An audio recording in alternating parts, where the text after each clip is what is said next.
Dans le même temps, le véhicule du Monseigneur Etero Balestrero est pris d'assaut par la congrégation des Sœurs de la Résurrection à Miti.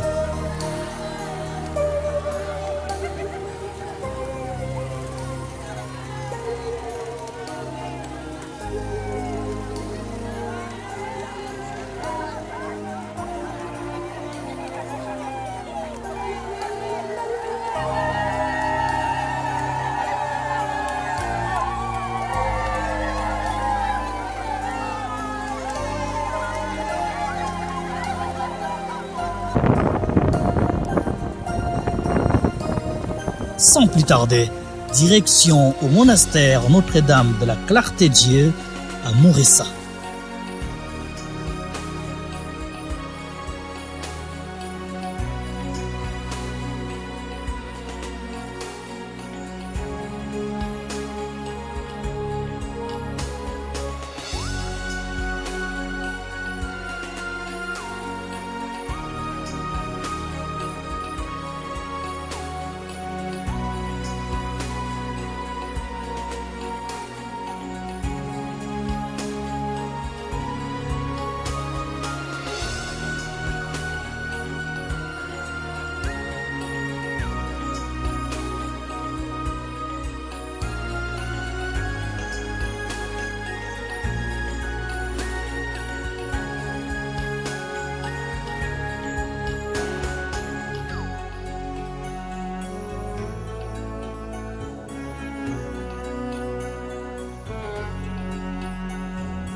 Après, place à la visite au grand séminaire de philosophie Sembagatuzinde, toujours à Mourissa.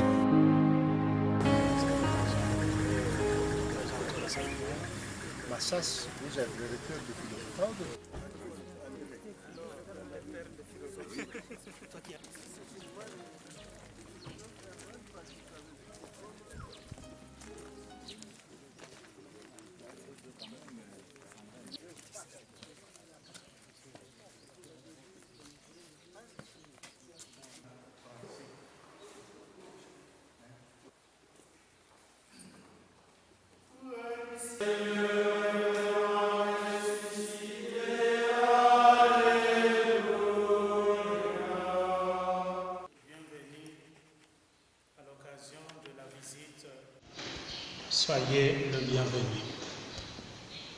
Qu'il vous plaise que nous puissions vous faire une brève présentation de notre institution, le Grand Séminaire de Philosophie Sembagatuzinde. Présentation. Créé le 5 février 1982 par les évêques de la Conférence épiscopale provinciale du Kivu, SEDKI en sigle, aujourd'hui Assemblée épiscopale provinciale de Bukavu, ASEPEB en sigle, pour répondre à la demande vocationnelle nombreuse qui se faisait sentir. Le Grand Séminaire de Philosophie Sembagatuzinde accueille le jeune Jean qui viennent de l'archidiocèse de Bukavu et de ses 5 diocèses suffragants. Enfin, Excellence, nous vous souhaitons une fois de plus la bienvenue et que cette visite parmi nous et dans notre église locale soit un signe de réconfort pour aller de l'avant dans la construction de l'église famille de Dieu. Merci. Fait à Tubanda Mpungwe le 20 mai 2019. Abbé Jean-Marie Alimassibou, recteur. Je vous remercie.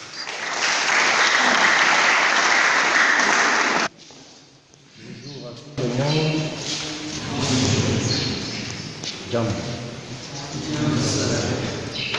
Je suis heureux d'être ici, de connaître, de voir. C'est une autre chose, non? On connaît mieux ceux pour lesquels on vit. Parce que ma vie ici, c'est pour vous. Enfin, ma vie ici, c'est pour le Congo. Je viens d'autres réalités, d'autres situations, mais je suis très heureux de partager avec vous et je vous offre ma vie, enfin pour vous. J'offre mes activités pour le prêtre, avant tout pour les évêques, bien sûr, du Congo. Alors, pour le faire bien, on doit connaître où j'habite, quelle est la réalité, quelles sont les souhaits. Et pour aider un peu les souhaits, j'ai écouté avec attention ce que vous avez dit. Vous avez mentionné surtout 2 souhaits, je comprends. Aider pour la sécurité, aider pour le financement et la formation. Alors, je vous dis quelque chose de laquelle je suis très convaincu. On ne doit pas faire des grands projets, on doit le faire, on doit savoir le faire, mais plusieurs fois, ce ne sont pas suffisants pour résoudre le problème. Vous habitez dans un pays, dans une région marquée par la guerre, dans le passé, mais encore marquée par la passion, par beaucoup de conflits, le petit mais existant. Et la chose merveilleuse est qu'ici, il y a des prêtres, des séminaristes qui appartiennent à différentes régions du pays, même à différentes régions de la même province ecclésiastique. Alors, pendant, vous ne comprenez pas, parce que je ne le comprenais pas quand j'étais au séminaire comme vous. Mais à Goma, j'ai rencontré, après 26 ans, un prêtre avec lequel j'étais en séminaire à Rome. Imaginez-vous. Et j'étais très très heureux parce que nous ne savions pas nous rencontrer pendant 26 ans. Et la dernière fois j'étais au séminaire, quand j'étais au séminaire, mais 27 ans. Et maintenant, alors, c'est une chose très jolie.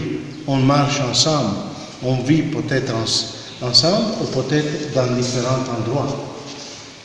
Mais vous êtes formés ensemble, vous vous êtes éduqués ensemble, vous avez commencé à aimer le Seigneur ensemble. Et peut-être vous êtes aussi fait de bêtises ensemble. Mais ça sert parfois pour s'améliorer dans l'avenir. Et alors, ce grand projet de travailler pour la sécurité, bien sûr, mais vous serez le protagoniste de l'avenir de cette région.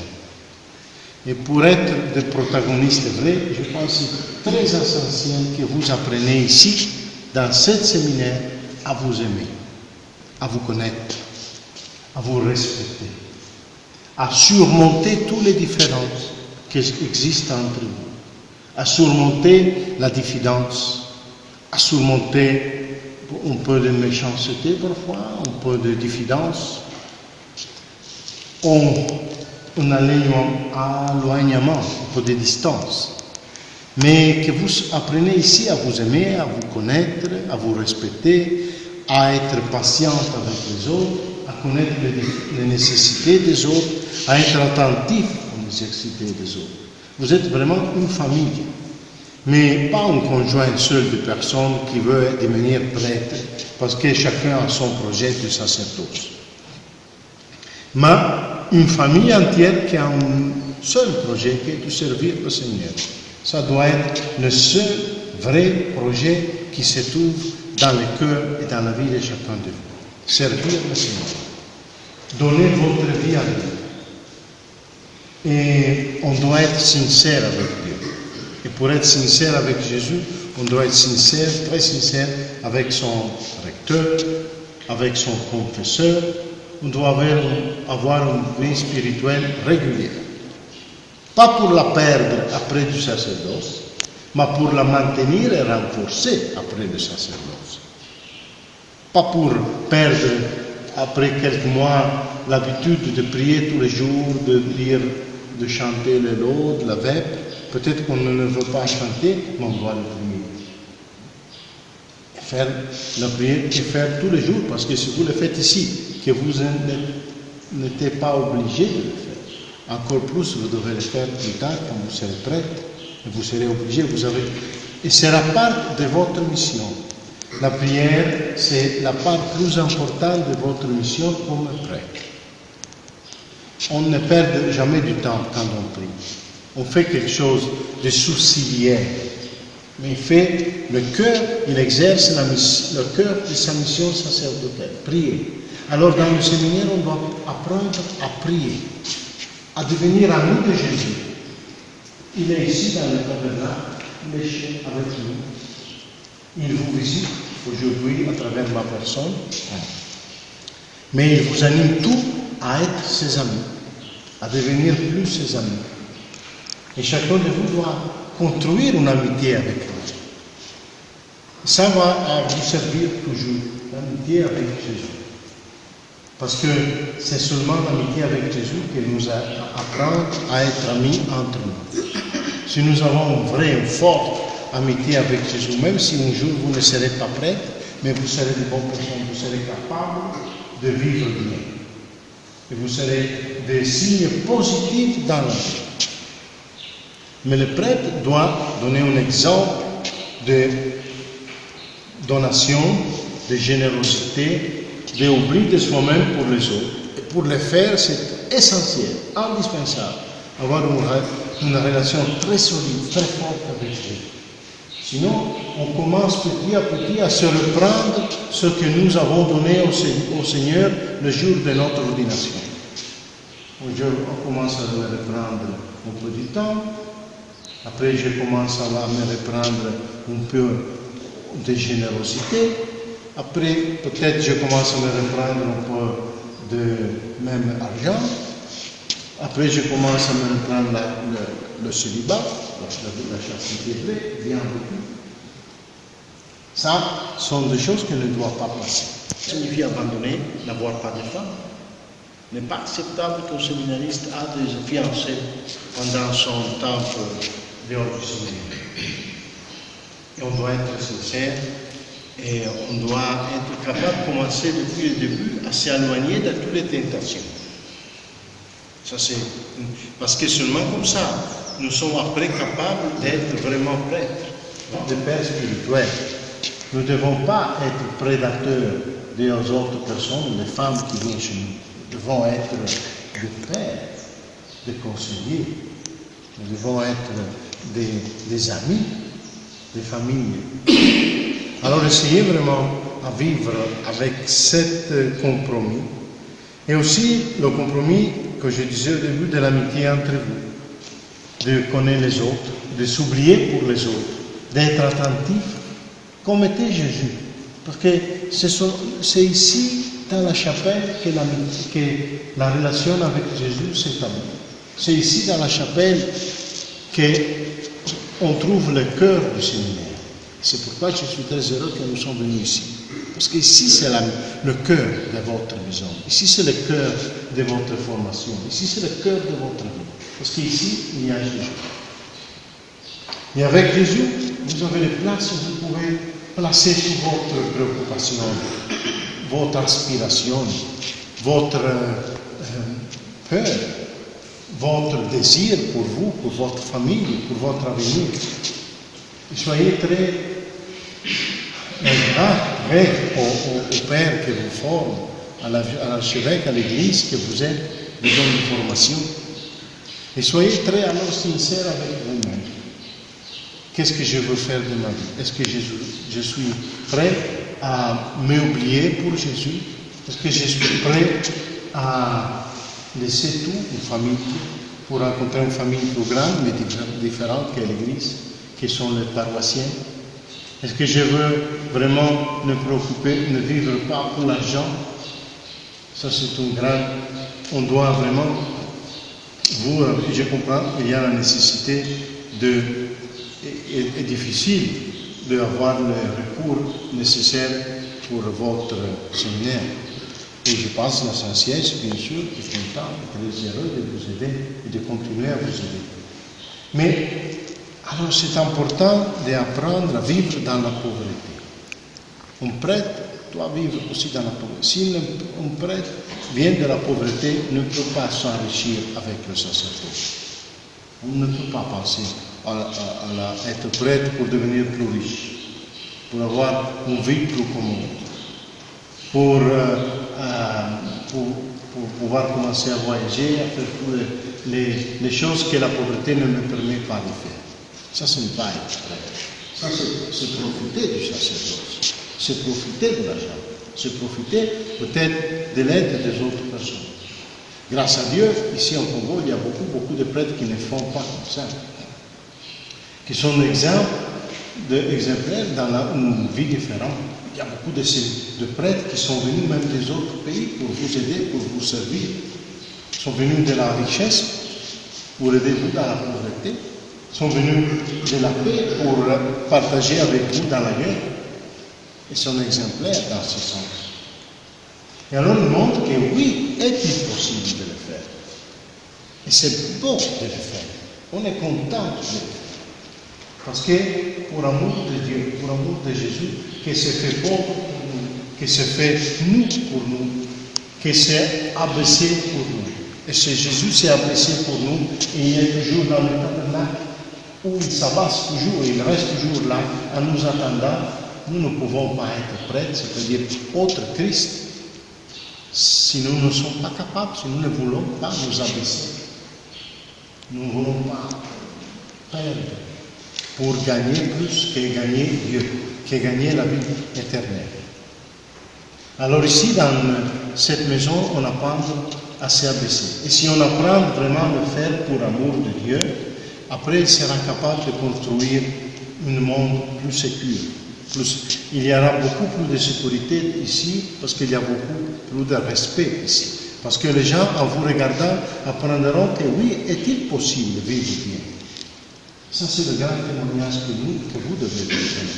Si on veut construire la paix, si on veut construire la sécurité, on doit montrer qu'est-il possible d'aimer dans le respect et sans faire la guerre, sans un haine.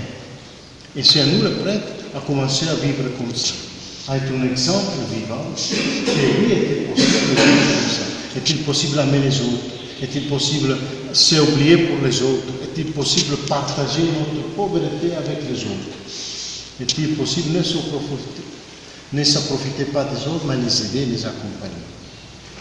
Alors, demandons ici la grâce que dans cette maison, on construit vraiment une personne humaine qui soit capable de générosité, d'amitié, d'amour.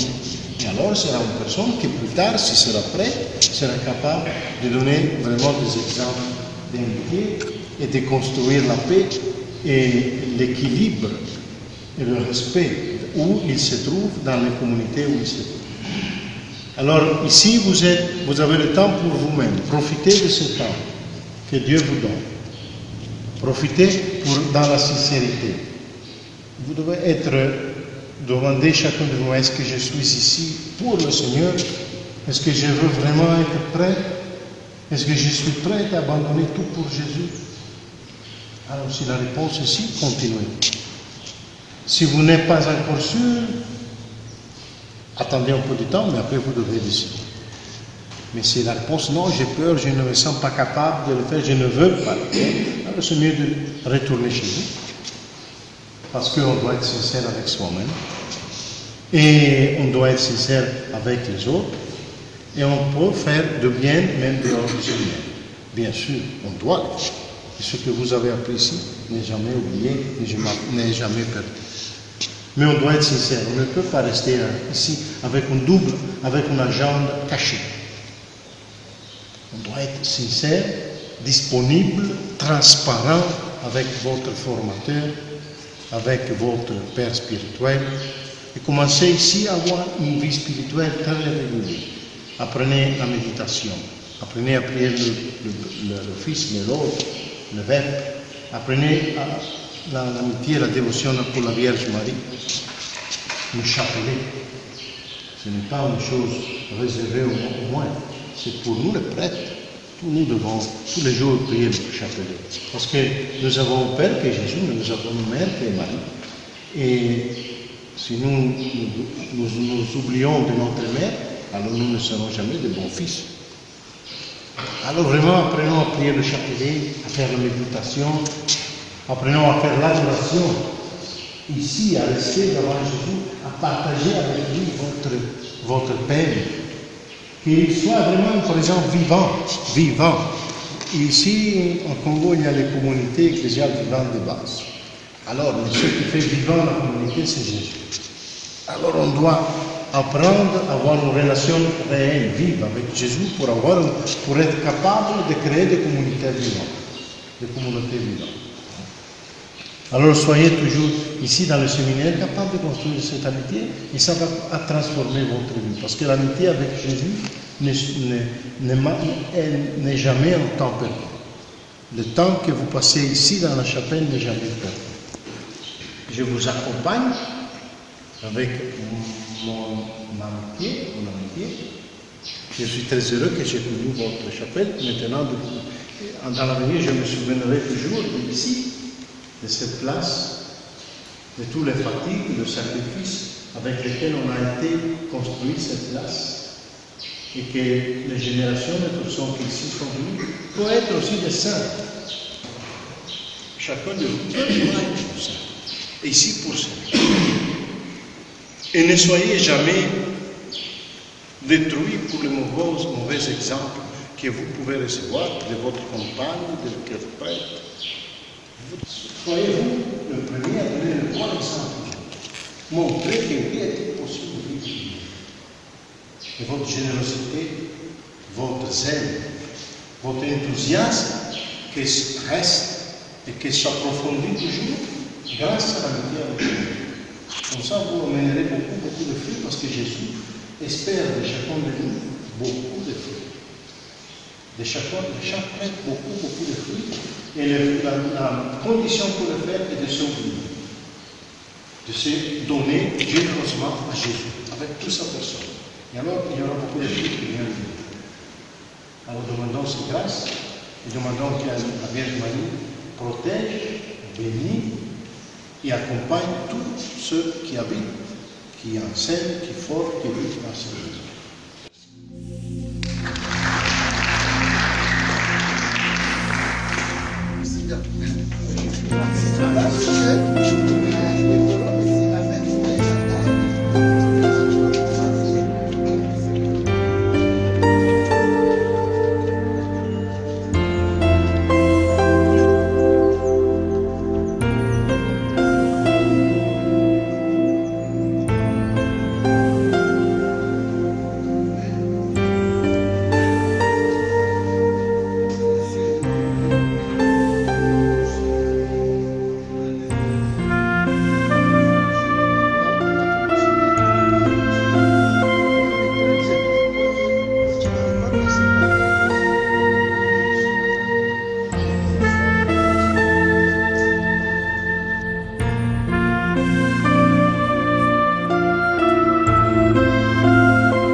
vous souhaitons la bienvenue parmi nous. Vous êtes les pasteurs qui visitent ces brebis et leur apportent le message de paix du Christ ressuscité. Nous accueillons